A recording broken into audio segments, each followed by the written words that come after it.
Hello, guys. Welcome back to Dialogue Online, and I think this is week two of another lockdown. I'm not sure where we are in terms of number of lockdowns, but I hope you guys are doing well and you guys are safe and washing your hands and wearing masks and all the right things. So, friends, I am very excited about tonight. Our good friend Andre van Sail is going to present tonight. Present sounds awfully formal. He's going to preach on a very interesting topic, and I'm going to introduce him in the topic in just a bit. Allow me just to go through one or two announcements, and then we're going to just listen to a song, a worship song that Marcus will perform for us, and then discussion.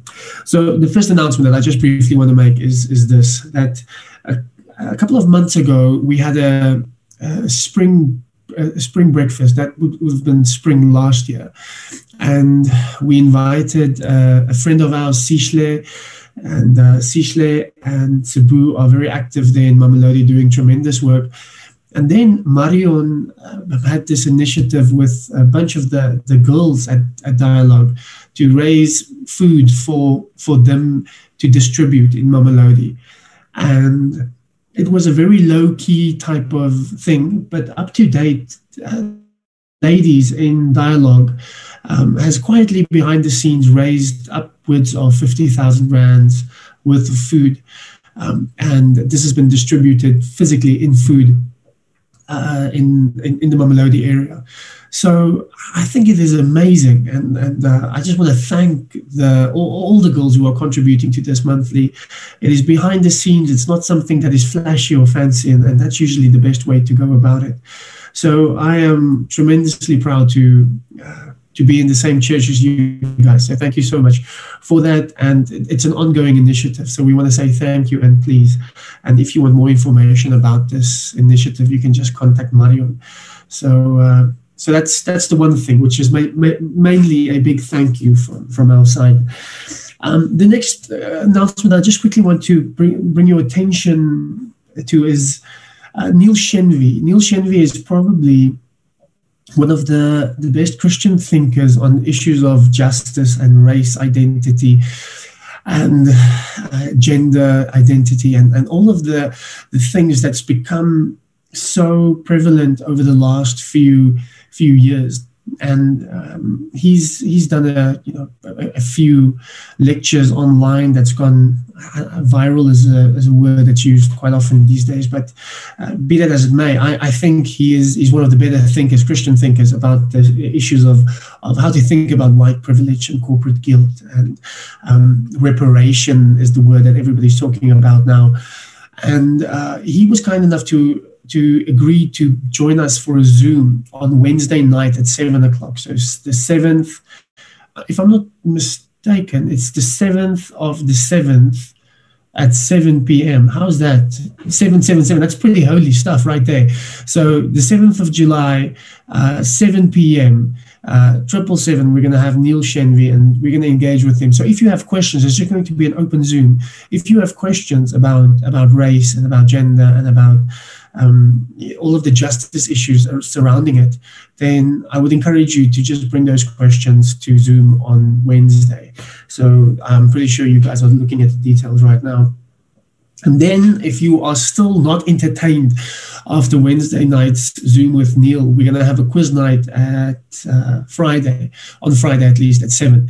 And I'm going to test your knowledge on all things sport and history and popular culture and all the rest. So big prizes, obviously, and your everything that is meaningful and important and good in life hinges on who wins this quiz night. So get a team involved and just join the Zoom. So if you want to join a team, if you're an individual and you want to join a team, just ask Georg, just drop him a note, or me, and we can divide you, or just pitch up on the Zoom and we will quickly divide everybody into teams. or how, and if you're an individual and you fancy your chances doing it alone, then you are more than welcome. So that's going to happen on Friday. And then just a reminder that after Andre spoke to us this evening, we're going to have a breakout session, and it'll just be great to see a bunch of you guys. So even if you want to pepper him with questions, it's going to be a difficult topic, so I'm pretty sure you're going to have questions. And if you have those questions, then just join us for the Zoom breakout session afterwards.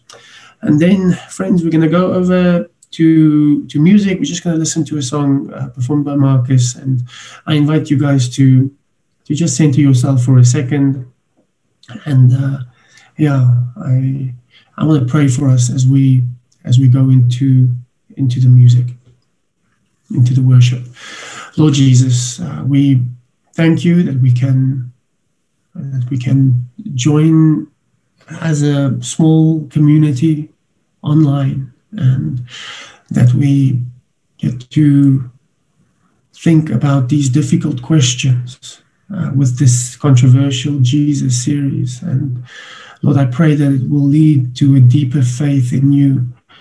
And also, as we start now with the worship, that we will be reminded of your presence, Lord, that we will be able to focus on you and to quiet down all the voices that is maybe screaming at us, all the pressures that is that is part of a week that's ahead, maybe kids screaming, and whatever the case may be, Lord, I pray for just a bit of quietness and stillness, that we will be able to focus on what is most important, and that is you.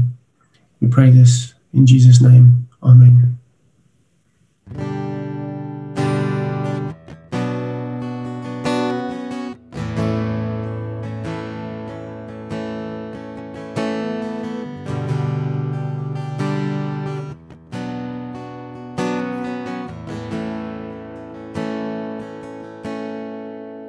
You give life, you are love, you bring light to the darkness, you give hope, you restore every heart that is broken.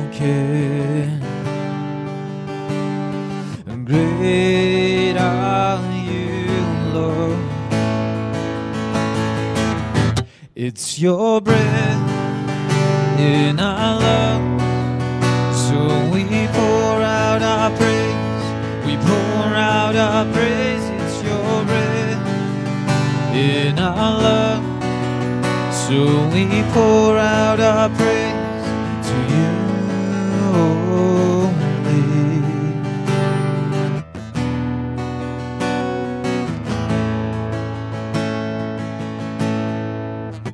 You give life, you are love, you bring light to the darkness, you give hope, you restore every heart that is broken.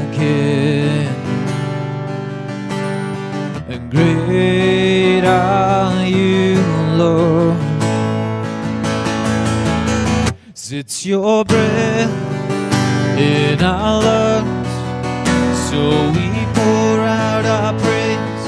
We pour out our praise. It's your breath in our lungs, so we pour out our praise. We pour out our praise. It's your breath in our lungs, so we pour out our praise.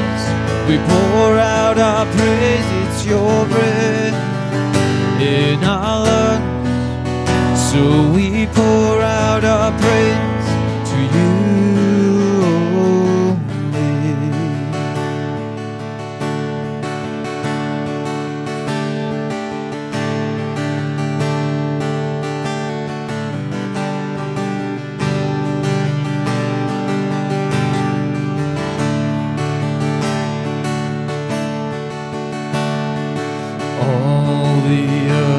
Will shout your praise, our hearts will cry, these bones will sing, Great are you, Lord. All the earth will shout your praise. Our hearts will cry, these bones will sing. Great are you, Lord.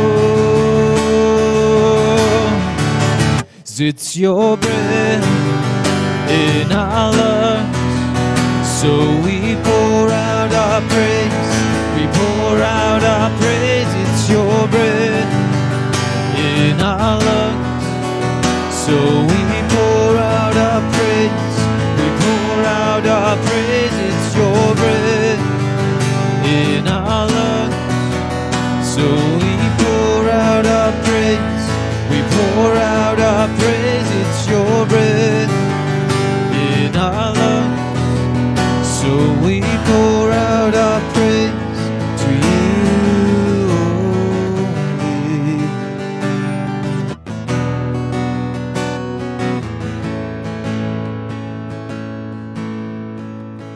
It's your breath in our lungs, so we pour out our praise. We pour out our praise. It's your breath in our lungs, so we pour out our praise to you only.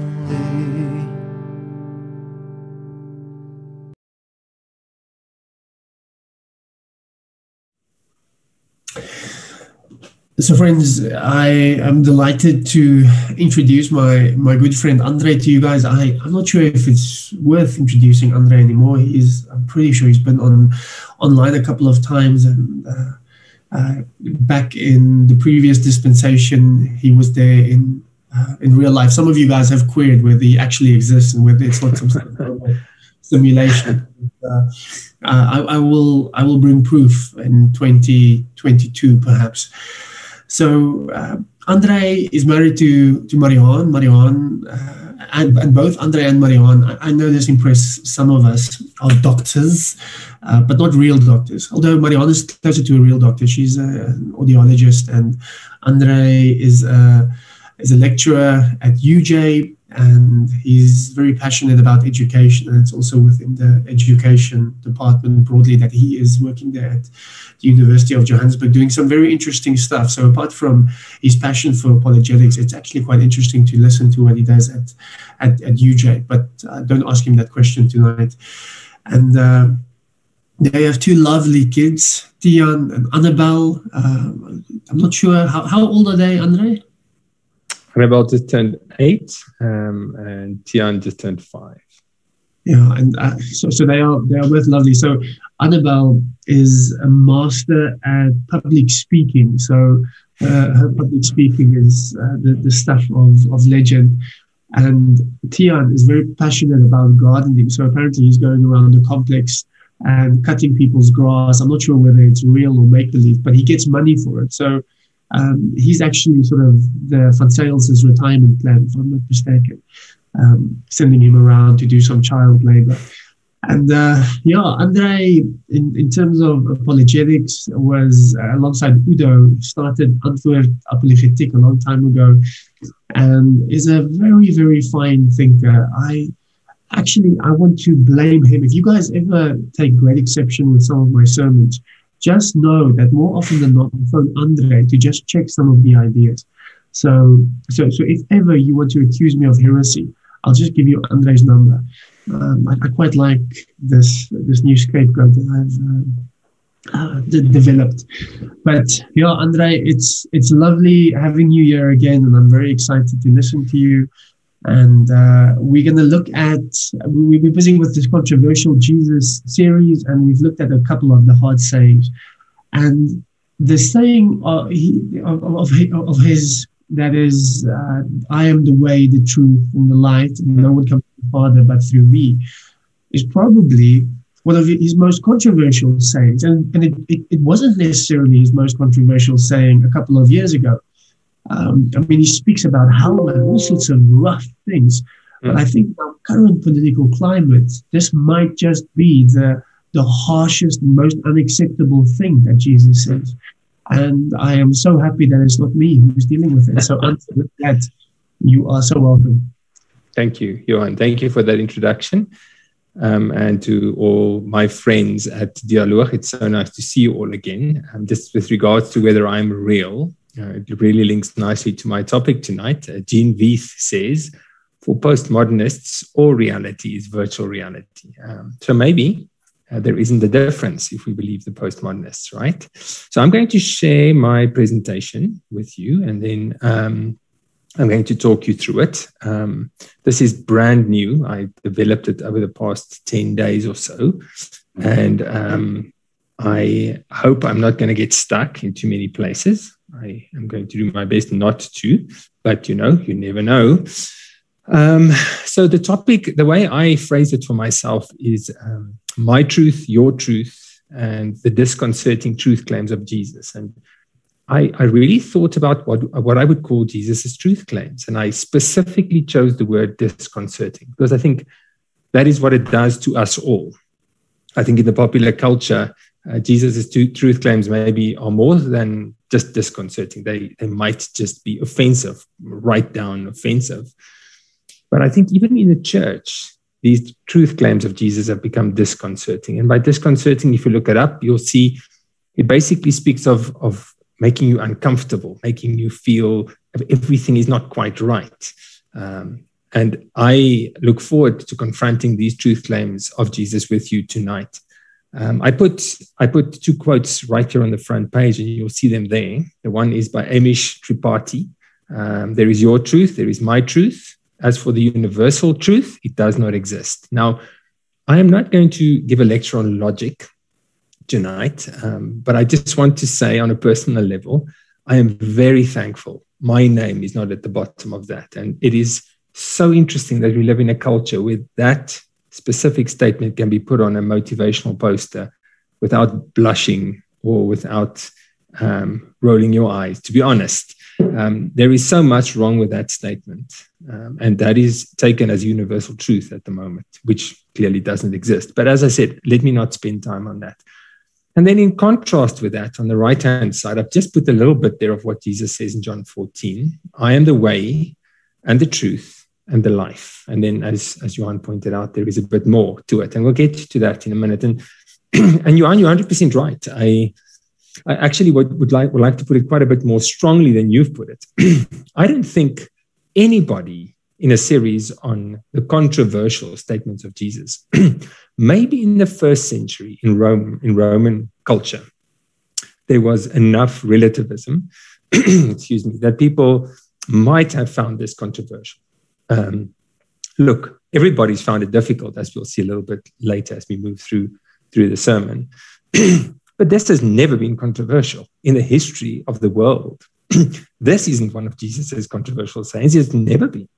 It is only very recently, literally within the past 20 years or so, that this has become controversial. And I think that is the first thing we just need to note here, that we, as postmodern people living in the year 2021, are out of kilter, out of step with the rest of history and all people who have lived during that time, all people. And of course, there were individuals who would have found this offensive just on a personal level.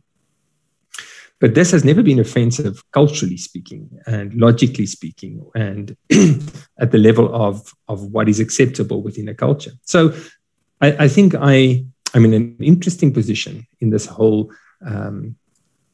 line of 2,000 years of Christian people who have spoken about this Jesus and some of the things that he has said. So what are the offending or the offensive texts? And I've just put part of it there. I'm going to come back to it at least once more later during this sermon. But let's just get it right as it is in the text. So we are in John 14, and I'll say a little bit more about John 14 and where that sits and what is actually going on in that situation. And I absolutely love this little bit by Thomas. I love Thomas. As an apologist, I love Thomas, but also as a Christian, I love Thomas. His honesty He's never trying to please Jesus with being more cleverer than the rest, etc. But he is who he is. And I really have an appreciation for that. So just before this, Jesus said something. Thomas is confused. And Thomas said to him, Lord, we don't know where you're going. So how can we know the way? He was really worried. This Jesus was saying some strange things. He was going away. And Thomas was worried. Where are you going? And how would we know the way? And Jesus answered, I am the way and the truth and the life. No one comes to the Father except through me. If you really know me, you will know my Father as well. From now on, you do know him and you have seen him. And this is the offensive text. And I think the structure of the talk will basically look like this. I've divided it up into 5 parts. We're going to look at the text itself a little bit, but exegetically, I'm not sure that there is much we can say to try and do gymnastics to get around what Jesus is saying here. I think we'll just have to confront it as it is. And I'll say a few things about it and where it sits and what it could mean. But I don't think there is much room for us to move, to be bluntly honest. Then I want to speak a little bit about the time in which we live, because if it's true, if my first contention is true, that our discomfort with this text is relatively speaking new, we do need to then examine where we are in time and in space and ask ourselves, why does this bother us so much? And then I want to just look at what Jesus is saying again, because I do think on the surface, we can very easily get it wrong and look at it in a very superficial way. So there I want to go a little bit deeper into the text a second time after I've spoken a bit about who we are and where we are. And then I want to just specifically spend a little bit of time on the idea of exclusivity. So what bothers people, at least in part about this text, is its exclusivity. The way, the truth, the life, no one comes. So what do we do with that exclusivity? And then the last part, and I'm going to specifically speak to people who see themselves as Christian in the last part. But what are we to do? I've got 7 things that I've identified with the help of a sage prophet, which I will use to just frame what I think of some of the things, and only some of the things that we can and should be doing. So let's start. Let's look at the text itself. That's, I think, the correct place to start, seeing that this is a sermon and seeing that we are looking at the difficult sayings of Jesus. So the first thing we need to do is to just place this text and this saying of Jesus in a context. John spends a huge amount of time. It's all in John, by the way. And in John, the idea of truth comes 25 times. And in Jesus's own mouth, this appears quite often.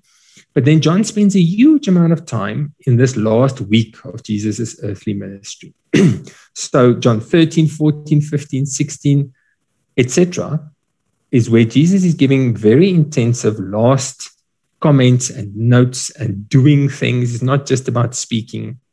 During this time, during these texts, from 13 to quite a bit further into John, just to before he is crucified, things happen like the Last Supper, where Jesus eats with his disciples.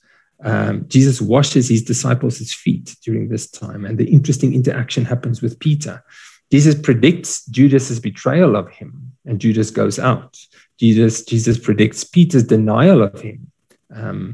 And I must say, I think it's really crucial to note that when Jesus speaks like this, when he says this in John 14, it is within that week. It is within a very intense time for him personally, and also a very intense time with his disciples. And it's definitely not a place of strength or obvious victory for him. It is a place of desolation, a place where his disciples don't understand what he's talking about. They seem to be misunderstanding him all the time.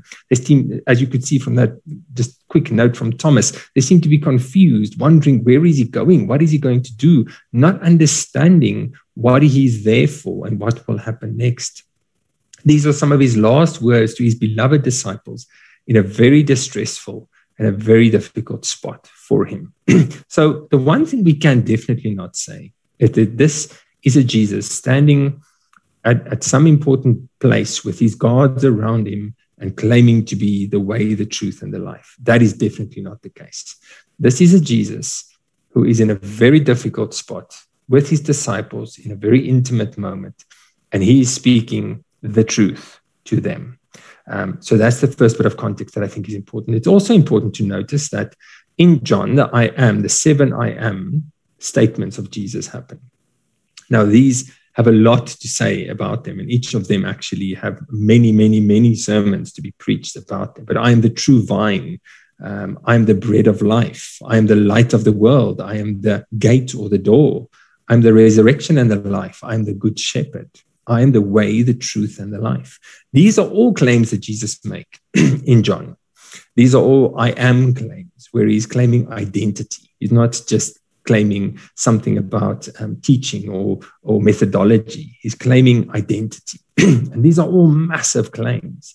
And all of these claims obviously have specific and generalizable meanings to them. But when we see Jesus say, I am the truth, the way, the truth, and the life, it is within this context and within this, let's call it a tradition, that Jesus is saying. It is not separate from that. It is a claim of identity after Thomas misunderstood him in a very specific context.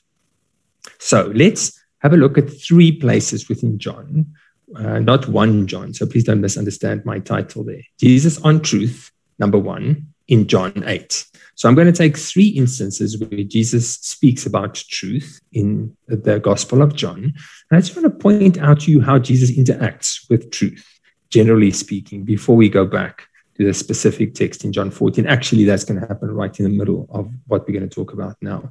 So let's start with John 8. In this instance, Jesus is talking to the Jews who started believing in him. And Jesus said to them, if you hold on to my teaching, you are really my disciples. Then you will know the truth, and the truth will set you free. And then they immediately, as with Thomas, can't quite get what he's talking about, right? They immediately say, but wait. We are descendants of Abraham. We're not slaves. We are free people. What do you mean that we will be set free? And then Jesus in verse 34 points out to them, you think you are free, but actually you're a slave of sin. And what will happen if you follow me, if you hold on to my teachings, then you will really be my disciple and you will not be a slave to sin any longer. And he's pointing out to them that on the surface they might be free, but that freedom doesn't hold for their souls and for their identities. They are slaves. And I'll come back to the theme of slavery a little bit later. So in John 8, we already see Jesus speaking about truth and his truth leading to freedom. So let's go to the offending and offensive text. This is now in the second instance that I've selected here in John, where Jesus speaks about truth in John 14. So Jesus is speaking to his disciples and he knows what's coming. And he's tried to explain this to them a few times, and he's predicted it to them a few times, and they just haven't gotten it. And I'm not blaming them for one moment. I wouldn't have gotten it at all. There is no doubt in my mind about that. But then he says to them, do not let your hearts be troubled. You believe in God, believe also in me. My Father's house has many rooms. If that were not so, would I have told you that I am going there to prepare a place for you? And if I go and prepare a place for you, I will come back and take you to be with me, that you also may be where I am. You know the way to the place where I'm going. And this is where poor Thomas gets worried, because as soon as Jesus says that, he thinks, maybe the others know, but I don't. What's this way that Jesus is talking about? And Thomas said to him, Lord, we don't know where you're going. So how can we know the way? And then Jesus answered him with this, let's call it for the minute, an infamous text. I am the way and the truth and the life. No one comes to the Father except through me. So to get to the Father's house where Jesus is preparing a place for us, the way, the truth, and the life is through him. That is how we get to him, is what Jesus is saying to Thomas. And then the last instance that I want to just show you quickly is in John 18, where Jesus has now been arrested. He has been taken to Pilate, and he's in front of Pilate, and Pilate hears the accusations against him. And then Pilate wants to get an answer from Jesus, and he says to him, "You're a king then," said Pilate. And Jesus answered, "You say that I am a king. In fact, the reason I was born and came into the world is to testify to the truth. Everyone on the side of truth listens to me." And look at Pilate's response, right? He does two interesting things. The first one is he doesn't engage with what Jesus is saying. He says, "What is truth?"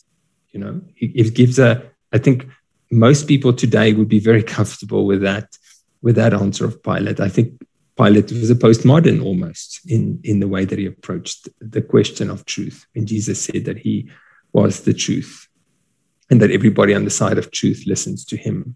And then he left. He didn't engage with Jesus any further. He didn't want to know much more. He didn't want to hear much more. He knew that Jesus wasn't guilty of anything that warranted his death here, but he also knew that Jesus was claiming to be a king, and that he was claiming to be the truth, and that people who listen to him, or people who are on the side of truth, would listen to Jesus. And Pilate asked this rather cynical question, what is truth? And he went out. So those are the texts. We can see that Jesus makes a big issue of truth in John. He makes a big issue of his identity. I am, all of these different I ams. But then he also makes a big issue of truth. And as I said right in the beginning, we are suddenly in a situation where this is problematic. So I would like us to do a little bit of navel gazing. Whether you consider yourself to be a postmodern, whether you consider yourself whatever title or whatever label you would allow people to put to yourself. I know labels aren't very popular at the moment, but let's for a moment just speak about the time in which we live, right? So let's not make this individual if you're not comfortable with it. But I think it's important to say that the time in which we live, compared to the rest of history, because that's the only way for us to really compare the times, is to look at how other people thought, what they did, and how they interacted with things like truth and epistemology and knowledge, etc. And if we then look at our own context and the time in which we live, I think it's really important to point out that the time in which we live is strongly postmodern. And except for suffering, postmodernism has been one of my biggest areas of interest. And I've done a little bit of reading on it. And I'm fascinated by postmodernism and how it actually plays out in society and in our thinking. And it's obviously a huge topic about which a lot is to be said. And then relativism, specifically about morality and religion. Not about everything else, right? So it's about morality and religion. We should be relativistic, especially sexual morality, of course, but morality overall, I think we have a much more relativistic view of it. Individualistic, it's for me to decide I can do what I want to do than ever before. One of the things we struggle with when we read the Bible is how corporate they are, to what extent they are linked to the society in which they live. Pluralistic in the sense that there are many different ways of understanding and believing, and all of those must be treated as equal. That is what I mean by pluralism. It's not just a descriptor. It's not just saying that there are differences. No, pluralism in the sense that these differences must be respected and allowed and affirmed even for us. That's the type of pluralism I'm talking about. Anti-intellectualism, less trust in the intellectual. In the academy, one of the places where I work, there's a lot less trust in Western medicine, for example, and then a move away from organized religion. And I find myself in that position. I'm not sure that I'll ever join a denomination again, because I find myself uncomfortable. I am in a church, I'm in a congregation, but I don't see myself as a member of a broader denomination. And in that sense, I think all of us, when we look at this, have to say we are children of our time, at least in part. We are strongly individualistic. We feel the pull of pluralism. We feel the pull of relativism and the pressure of it, right? So if we're going to describe the times, and I've used Ryan Dobson's words next, but if we're going to describe the times, the attributes of our time is then that it is tolerant, but it's a very specific tolerance. In the olden days, to tolerate someone meant that you disagreed with them, but you would allow them to be who they are and where they were. These days, tolerance means you must accept all views as equally tenuous. True for me only, in other words, right? So everybody must be treated equally. I must affirm what you are saying, not just allow it, although I strongly disagree with it. That's the tolerance we're speaking about. So it's a new type of tolerance from what we've historically seen as tolerance. So we live in a time where that type of tolerance is the thing that you have to do. It's the only thing that will not be tolerated if you don't follow that definition of tolerance and if you don't practice that. That's the one thing that will get you into massive trouble. For the first time in my life, I am not sure that I can say certain things as a Christian in a forum like this and be sure to keep my job. Because if it were to be put out there that I said certain things which I think are Christian and correct, it would be seen, according to this definition of tolerance, as being intolerant. And it would lead quite possibly for me to my dismissal. It's quite possible. It's one of the things I'm grappling with personally at the moment. So what does one speak about, and in what context, and to what degree? Untraditional. So alternative lifestyles are promoted and foregrounded in the time in which we live. Victimhood is the new currency. So to be marginalized is the thing. It's what you need to be. And I know Johan has spoken on this, the whole idea of victimhood and how it is the new currency. A radical environmentalism. So the outdoors has become important, much more so. And in that sense, you're accused of speciesism in many forums these days, if you speak about the value of humanity compared to anything else. And then reprobate. And by that, we mean whatever. Anything goes as long as you don't hurt anyone else. So in other words, there are very few lines in the time in which we live that cannot be crossed as long as you don't hurt anyone else. So those are all attributes of our time. So let's see three postmodernists. Let's just hear what they say. The first two are just very quick statements where they speak about how they interact with truth, right? The last one is quite a long quote. I know it's quite long, but I think it's a beautiful summary of how postmodernism differs from the previous period in which most of us, or at least your parents, grew up and which reflected the last 100 years maybe of the world's thinking mostly. So let's look at these three postmodernists. Let them speak for themselves and let's see what they say. And as I say, I think there is a lot to be said about the logic of what they say and a lot to be said about arguments we could have about how they approach this. But let's just hear them. So the first one is Paul Feyerabend. He says the only absolute truth is that there are no absolute truths. And then you can't see that, well, maybe you can see it, I can't see it on my screen, but Simone Beauvoir says, representation of the world, like the world itself, is the work of men. They describe it from their own point of view, which they confuse with absolute truth. I have to ask Simone, though, whether she's not confusing her own point of view with an absolute truth, but never mind. And then this wonderful, long, I know it's long, but this is, if you want a nice summary of what postmodernism is, I think Ihab Hassan has given us it here. He was a literary scholar in the United States, postmodernist himself, and he delineates the difference between modernism and postmodernism, I think, very nicely. Modernists believe in determinacy. Postmodernists believe in indeterminacy. Whereas modernism emphasizes purpose and design, postmodernism emphasizes play and chance. Modernism establishes a hierarchy. Postmodernism cultivates anarchy. Modernism values the type. Postmodernism values the mutant. Modernism seeks the logos, the underlying meaning of the universe expressed in language. Postmodernism, on the other hand, embraces silence, rejecting both meaning and the word. Modernism is interested in depth. Postmodernism is interested in surfaces. And then, very importantly, postmodernism attempts to reorder thought and culture on a completely different basis, accepting reality as a social construction. So where does this lead us to? Where does this take us as a society? And I think when I found this so interesting, when I read through some of my books and had a look at some of the material on postmodernism, I found two people who took the New Testament and wrote a little piece, tried to put Jesus in a postmodern metaphor. And how interesting. Both of these were speaking about John 14. I don't have a book on a postmodern Bible or a postmodern Jesus, right? So I just took the books, and some of these authors tried to show what Jesus would look like as a postmodern. And here comes the two quotes of this postmodern Jesus. What would it look like if postmodernism happens? If Jesus walked today and he was a child of today and he spoke as a postmodernist, what would it look like? Here is Ryan Dobson first. And Jesus said unto his disciples, go into all the world, teaching all men to live any way they want, and urging each to find his or her own path to God. Let not any one of you make someone feel inferior or victimized because of their beliefs. Above all, be tolerant. Verily, verily, I say unto you, that what you believe and how you live do not matter, so long as you are sincere. Leaving that place, Jesus led his disciples to Jerusalem, where they broke bread at upper room.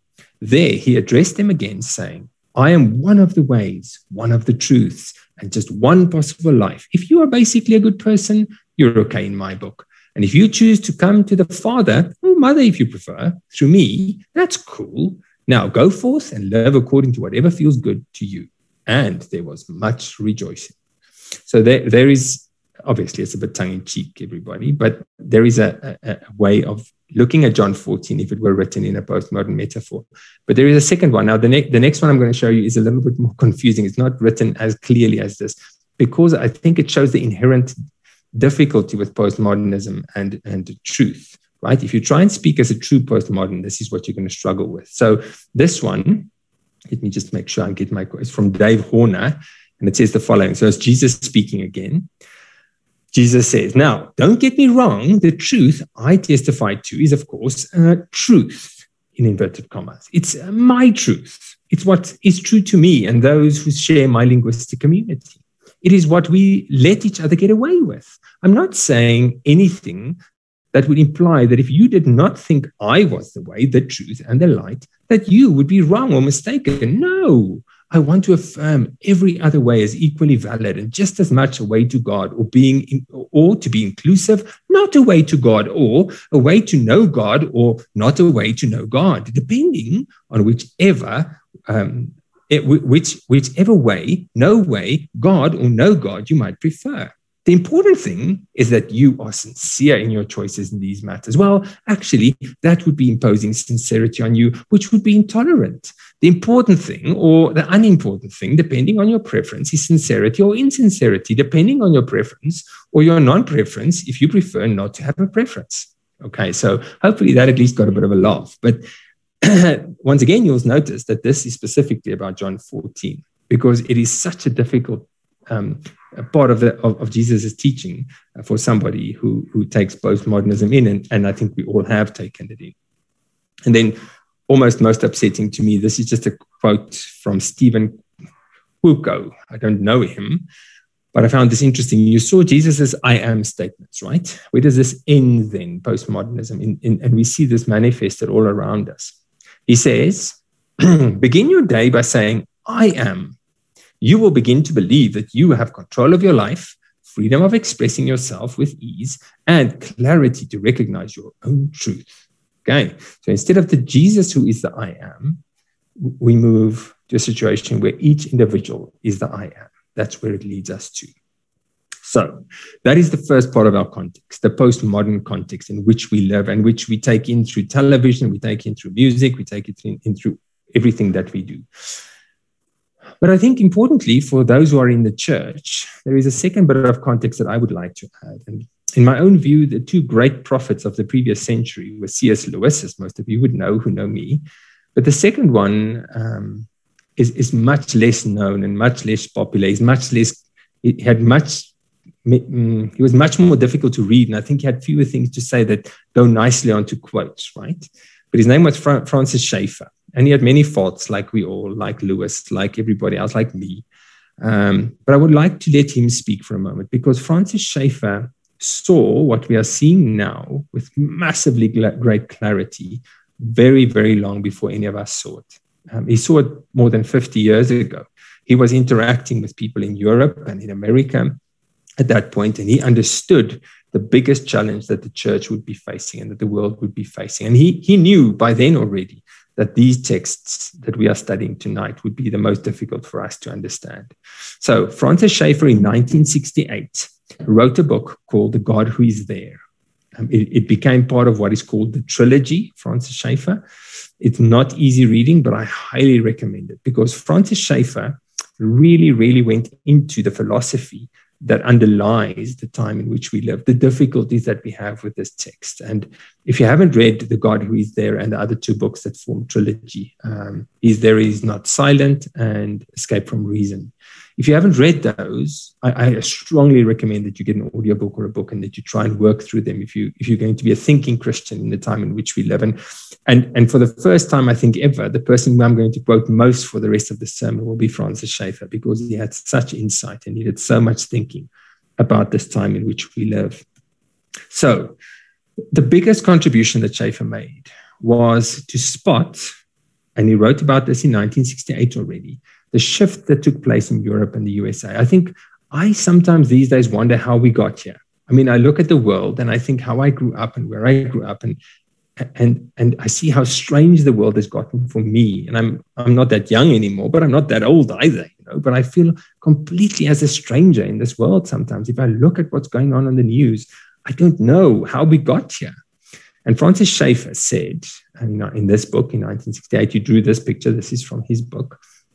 He basically said that in Europe before 1890, or by 1890, and the United States by 1935, and if I had to add my own little bit here, I would say in South Africa by about 1980, we were only about 90 years behind Europe, and about 50 years behind the US. We crossed what he calls the line of despair. And the line of despair is where we let go of the idea of truth, and epistemologically about knowing the truth with a capital T, our ability to. And in Europe, he sketches this quite clearly in his book by looking at the different philosophers and how we lost truth. And then Schaeffer basically said, what happens now is that we've crossed the line of despair because there is no hope, there is no meaning if we have crossed this line as a society. And then the most interesting part of what he does, he draws the stepwise line. And this stepwise line says, these thoughts first entered our consciousness through philosophy, the high airs of philosophy, only read by the highest philosophers and discussed at academic conferences. And from there, it moved to art and to music, through which it entered popular culture. And through all of this, it started entering theology. Those texts of Jesus speaking is where we start seeing it. And in parts of, and I don't want to go into the emergent church, but the parts of the emergent church who have gotten themselves lost because they are part of that, we see it in the theology. And I think Rob Bell is a good example of where we see it beautifully illustrated in theology, where this line of despair has been crossed. And Schaeffer speaks a lot about how the culture will shift over time. And by the time it reaches theology and popular culture, we've lost the philosophy. We don't know the philosophy. We've never studied it. And to be bluntly honest, I think philosophy has moved on. I don't think philosophers accept the postmodern ideas anymore. They've moved on to a large extent. In academia, there are still many people who use a postmodern approach to studies, but many people are now critical realists, right? Which have moved on from the whole idea of postmodernism. But art and music are still stuck very much within this, and therefore our popular culture has become very much stuck through these three shifts in the line of despair, and even our theology. And Schaeffer basically says that this line of despair will lead in the end to despair, that there is no way through this. You cannot be Christian and have the Christian hope if this line is crossed fully by a Christian. And then I want to say something, and before I say it, I just want to say I'm not trying to say that relativists are fascists, and I'm not going to get into the debate about who are fascists and who are not. But I do want to just say that I think if relativism is true, fully true, if there are no truths that are spelled with a capital T, if they don't exist, it is really important to know that if you think this through, and I think we're seeing it in our society more and more, it becomes the one who shouts the loudest and pushes the hardest and is willing to do the most who gets their way. And this was already seen by Mussolini. Now, Mussolini was the leader of Italy, Benito Mussolini. And in the 1920s already, he was a philosopher, by the way. He had a very high view of himself. But look at this quote that comes out of the 1920s from Mussolini. You don't have to worry about the white bit at the top. He basically just says he's a postmodernist, right? The relativism signifies contempt for fixed categories. There's one of the classic definitions of postmodernism. Look at the yellow bit. From the fact that all ideologies are of equal value, that all ideologies are mere fictions, the modern relativist infers that everybody has the right to create for himself his own ideology and to attempt to enforce it with all the energy of which he is capable. And if I look at the world around me, I see more and more of that. I see more and more people enforcing their ideologies with more and more vigor. And if this is true, and if this remains true, I'm not calling them fascists or anything like that. I'm just linking it here to Mussolini because he linked it himself. And that's where the word fascism comes from. I think it can lead to fascism. I'm not claiming anybody specific is a fascist or anybody has done anything fascist at the moment. All I'm saying is I think it's crucial to recognize that Mussolini himself saw everything he did in terms of his collaboration with the Nazis as part of enforcing his ideology with all the energy of which he was capable. And I think we're going to see a lot more of that going forward. If nobody is right with a capital R, people are going to try and enforce their ideologies with more and more strength. And in the end, right will be made by might. Okay, might makes right. And then I'm almost at the end of our own navel gazing, but I think this is also an important fact. And I'm quoting C.S. Lewis here. But I think it's important to point out that we are all natural chronological snobs. And that means our time is the time in which we live, which is most natural. It sits most comfortably in our heads. So let's keep an eye on the time. And in that sense, we are snobs that we look down our nose at the past and we just think how stupid and how unsophisticated people were. And look at this beautiful quote by C.S. Lewis. He was confronted by some of his friends as being a chronological snob. And I've called my chronological snobbery the uncritical, now this is what a chronological snobbery is, the uncritical acceptance of the intellectual climate common to our own age and the assumption that whatever has gone out of date is on that account discredited. Then he says, you must find out why it went out of date. Was it ever refuted? And if so, by whom, where, and how conclusively? Or did it merely die away as fashions do? If the latter, this tells us nothing about its truth or falsehood. From seeing this, one passes to the realization that our own age is also a period, in inverted commas, and certainly has, like all periods, its own characteristic illusions. They are likeliest to lurk in those widespread assumptions which are so ingrained in the age that no one dares attack. Or let me just shift this little thing here out of my way. Sorry, just go back to that. Or feels it necessary to defend them.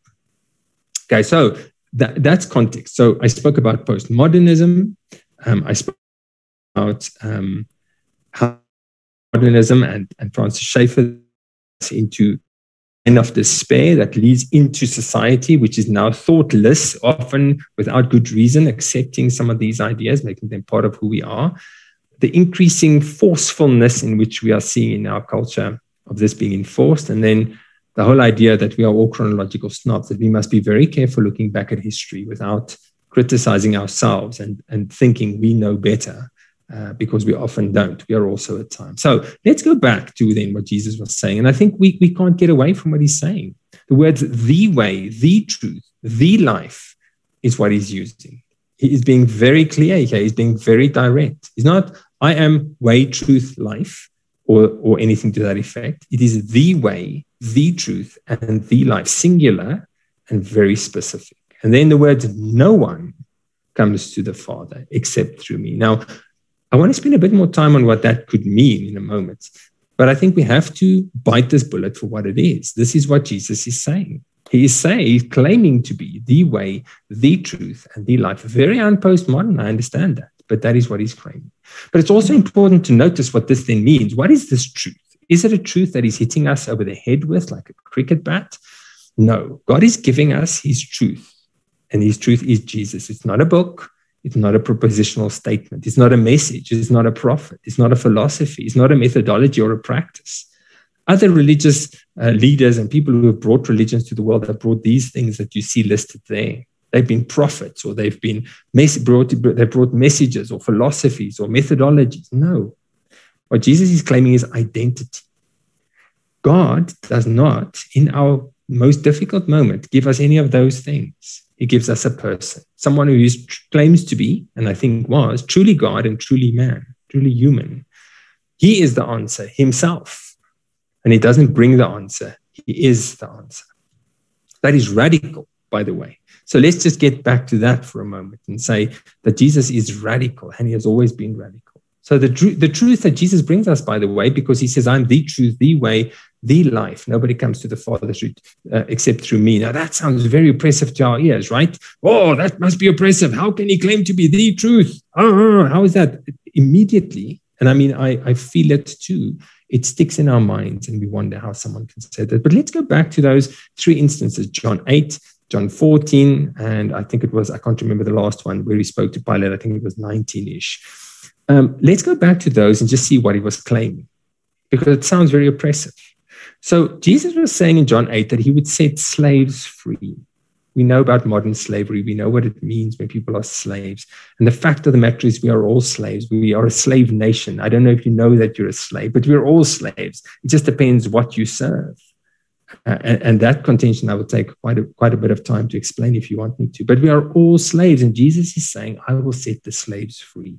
My truth, not my truth. No, let me rephrase that. I am the truth who comes to set slaves free. I am the truth who makes a permanent place for you in the Father's house. If you feel deserted, if you feel not at home in this world, Jesus is saying, you know what? I am the truth, and I'm here to make a house for you, a permanent home with my Father. He provides us with a way. Now, if you've ever been lost, I once hiked the Fish River Canyon, and we went on a bit of a shortcut at one point, and we accidentally just got lost. And we were lost. We couldn't find the canyon. I know it sounds crazy, this huge canyon, but we couldn't find it. And we were in the desert. We have this much water, right? And to find the way again, for those who don't know the way or are lost, it's the best news ever. Google Maps is fantastic. It helps you know the way, right? If you are lost, it's wonderful news. It gives a king to those who need a fair, just, and loving ruler. Those are the things that Jesus is bringing in those texts where he's speaking about the truth. If you accept the freedom of the world, in my experience, it always leads to slavery. There is no freedom that doesn't lead to slavery. Whenever you take the freedom of the world, it makes you a slave. Whenever you accept the kingship of Jesus and become his slave, it makes you free. And that is what he's claiming. He's there to set the slaves free. And by living the life we should have lived and dying the death we should have died, Jesus became the one who provides freedom, makes a room in his Father's house for us, frees the slaves, who is the one who is the way. He is the truth. He is the life. He is the one who is these things for us. And he is the king if we accept him. That is the gospel. Okay? And I think I put it there. That is the good news. For many people, when Jesus says, I am the way, the truth, and the life, it sounds like bad news. But if I look at this, at least in part, this is good news. For a slave to be freed is good news, right? So it is the gospel, and it is good news, even for today. But why the exclusivity? Why the way, the one? Why? Why does he need to be so exclusive? Why couldn't he have just said, I am a way? I am one of the ways that you can take. And I think I want to give 2 bits of answer to that, actually 3. And then I'm almost at the end. So hopefully I'm not running too far over time. I know I usually do. So I want to start off by saying, if you are sick, right, and you go to the doctor. Now, I've put some alternative medicine pictures up there, and then I put a plaster, and then on the right, there's an operation. A while back, 4 or 5 years ago, I had some serious appendicitis, and in Durban, I went for an operation, arthroscopically, 3 holes, and they tried to sort it out. I came home. I still wasn't well. I felt like a person dying. Now, Marianne was very much pregnant with Tian at that point, but just before he was being born. It was literally, it was the May, and Tian was born in June. It tells you how close it was. She was 8 months pregnant. And I was walking around the house here, and I wasn't feeling well. And I went to the doctor, and he tried to give me some smallish treatments, some antibiotics, and a few things like that. He didn't think my own GP, a wonderful GP, didn't think it was that serious. And Marianne just kept on saying, look, this doesn't look good. My father-in-law, who's a GP as well, he actually asked for the test results from the pathologists, and he looked at it as well, and he was concerned about what he saw. And the 2 of them, my father-in-law and my wife, convinced me to go and see a surgeon on the Monday. And I rolled my eyes. I've got an 8 months pregnant wife. Let me just go. Let me just get it over with. This is the result of a serious appendicitis and operation. There's nothing going on here. And I was ready, to be honest, for these alternative medicines. Let me just do a bit of that, stick a needle in here, smell a bit of that. It's not that serious, right? I went to see the surgeon. He did a scan on me. And he said to me, you've got an abscess 13 centimeters big where the appendix was, and it's ready to burst. You're not even going home. You're going straight into that hospital, booking in. I'm operating you first this afternoon now, right? I didn't even go home, and I didn't get 200 Rand for not passing go. I went straight in there. They operated me. When I woke up again, I had a 35 centimeter scar here in my abdomen where they had cut me open, opened me up fully, and took out the junk in there and saved my life, right? So if Jesus is being so radical, and if he's being so exclusive, the first thing you need to ask yourself is, what is wrong for such a radical treatment to be necessary? If it's not serious, if our spiritual problems and our disconnection with the world and with ourselves and our struggle with everything that's wrong within us and all the wrong things that we do, both of those, and our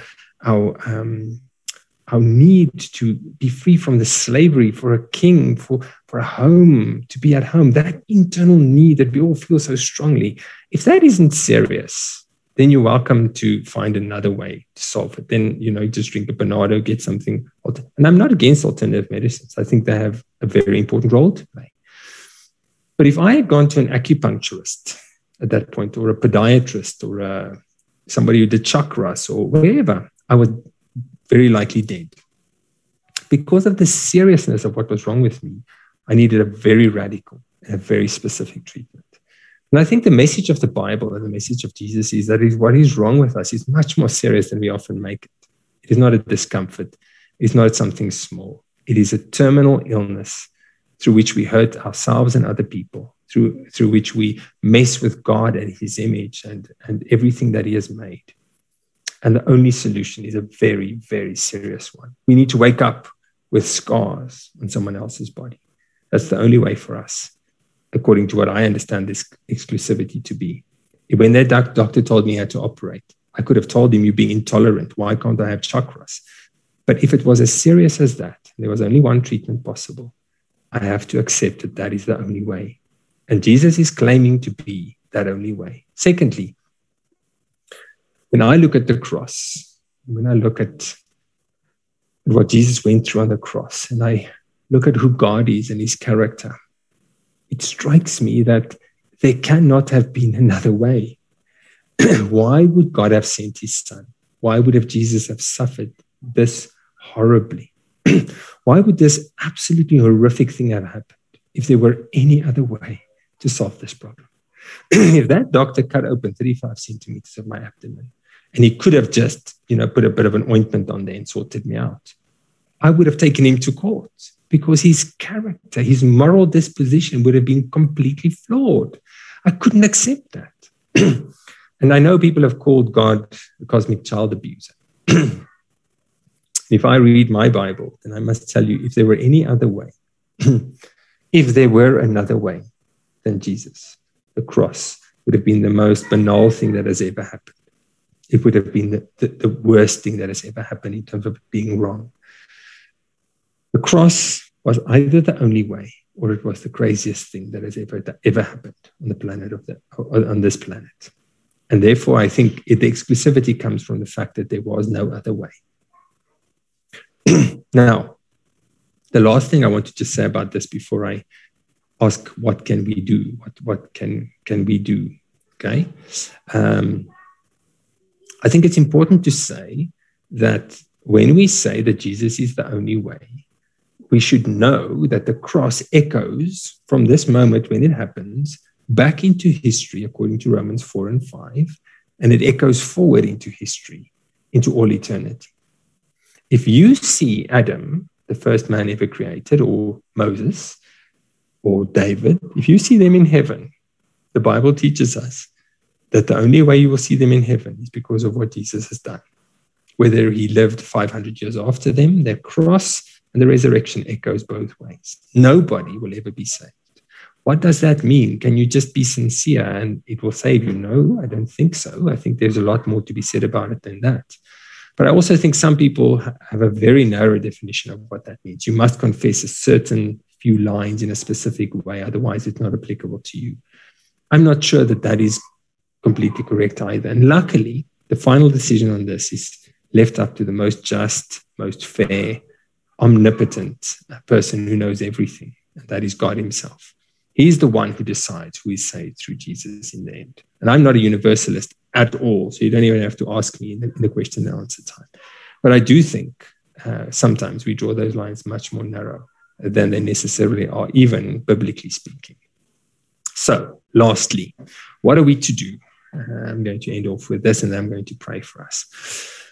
So I've used Francis Schaeffer and the Bible to delineate 7 things that I think we should do. Jesus claims to be the way, the truth, and the life. Nobody comes to the Father except through me. We live in a time where there is a complete skepticism and an abandonment of the idea of truth and us knowing truth. Francis Schaeffer very famously said, and you'll see it in a minute, we can know true truth, but not exhaustively. We don't share God's all-knowingness with him as an attribute, but we do know a lot of truth, true truth, according to Schaeffer. So here are the 7 things that I would recommend that we do as Christians in response to this text. Okay? Here are the first 2. C.S. Lewis said, if you look for truth, you may find comfort in the end. If you look for comfort, you will not get either comfort or truth, only soft soap and wishful thinking to begin, and in the end, despair. Isn't it an interesting word? The same word that Francis Schaeffer used.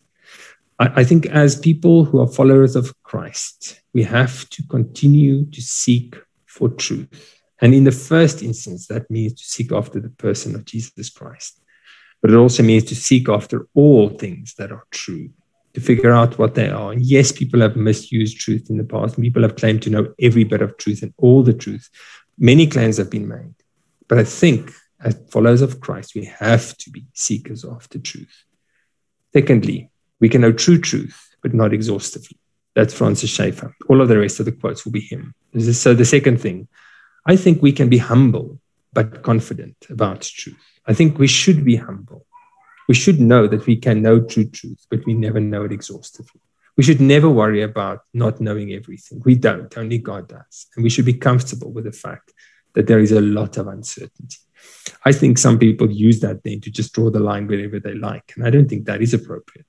But I think we can be humble enough to recognize the fact that we know the truth, but not exhaustively. And we can be confident that we can know the truth, true truth. Firstly, as Jesus, as the person of Jesus, but also more widely than that.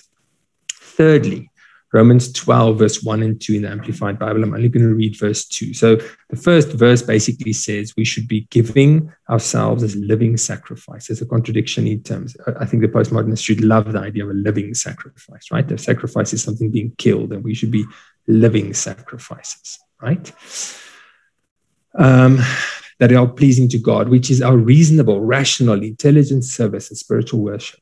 So if you want to know what spirituality looks like in the postmodern time, yes, it could be mysticism. Yes, it could be candles. Yes, it could be all of those things.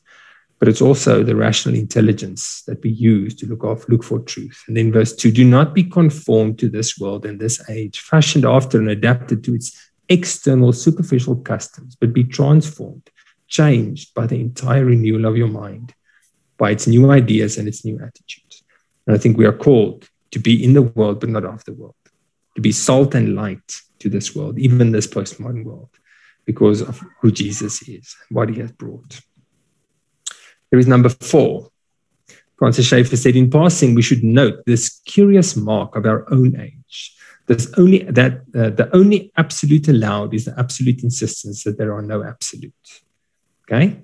So I've distilled that into being hopefully optimistic about the truth. So what Schaeffer is pointing out is that no generation in the history of the earth has ever thought that we couldn't know truth. We are the first.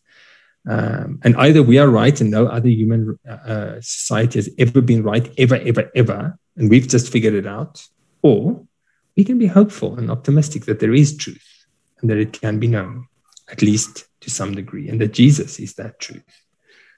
That's the 4th one. The 5th one, Christianity is not a series of truths, plural, but rather truth spelled with a capital T, truth about total reality, not just about religious things. Biblical Christianity is truth concerning total reality and the intellectual holding of that total truth and then living in the light of that truth. Francis Schaeffer.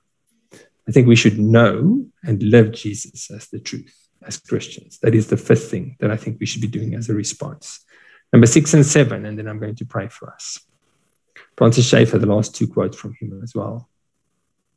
He says, to fail to exhibit that we take truth seriously at those points where there is a cost to our doing so, is to push the next generation in the relative dialectical millstream that surrounds us. So what he's basically calling us to is bravery.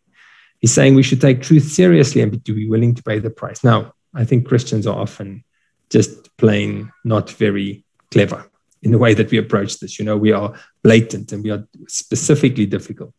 But I do think as Christians, we should be standing for what is true, even in this society where it's not acceptable. We should take it seriously, and we should be willing to pay the price. And we should show the next generation that there are certain things we cannot bend on. We cannot just comply with what society says. And I think as Christians, we need to talk and pray this through to figure out exactly where those points are and how we should be responding. But I do think we are at a point where this is becoming more and more important and necessary. And it's also something I know there's an Australian pastor who wrote on the Gospel Coalition, why I am preparing my children for persecution.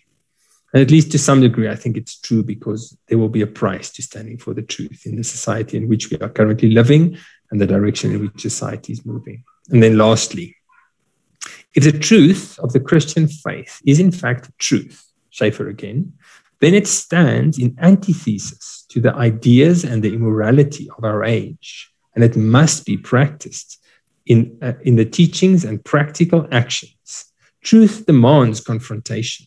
It must be loving confrontation, but there must be confrontation nonetheless. And therefore, the last point that I'm raising here, as scary as it may seem and as countercultural as it is, but we must be willing to perpetrate loving confrontation. And I put the word perpetrate in there on purpose, because that's what it feels like. When we confront, even lovingly today, we are being told that we are perpetrating something that is other than love and that is unacceptable, and that is without love often. And we might be I think we are likely to be, if we stand for the truth, persecuted for that. But that is what Jesus claims to be the truth, the life, and the way. So please remember, after this, there'll be a Zoom link in the chat. I just want to pray for us, and then the sermon is finished. Lord Jesus, to be honest, we've all taken in at least some of these postmodern ideas, and they're not all wrong. Thank you that you have softened the world in the sense that it was so hard in modernism. Now in postmodernism, there are other challenges, Lord, and we see the clouds building in societies all around us, in the world all around us against Christianity. And the clouds in the sense that those things we believe in, those things that we hold dear, that are central to our faith, are things that are now becoming less and less acceptable in society more broadly. We don't want to act as people who are not loving. We don't want to act as people who are not wise. You teach us that we should be like doves and like serpents, Lord. You, Jesus, do that. Help us to know how to be wise, but also to be gentle. Help us to know how to act. Help us to know you as the truth and to live you as the truth, so that it becomes attractive, so that it becomes good news, so that slaves may be freed, so that people who have nowhere to go find a home with you, so that we find the way when we are lost. Lord, please come and help us as a church to know how to follow after you, how to live this truth in a way that it is attractive and the gospel again for this world. Please come through your Holy Spirit and give us the courage. You give us not a spirit of timidity, but a spirit of courage and self-control. And please help us to live with the wisdom that comes from your Spirit in this world, so that we may live as followers of the way, the truth, and the life. Thank you that we can trust you with all the people of this earth, so that those who really come to you will always come through Jesus, and that you are the one to judge that in the end. Amen. Thank you. I'll see some of you in the chat.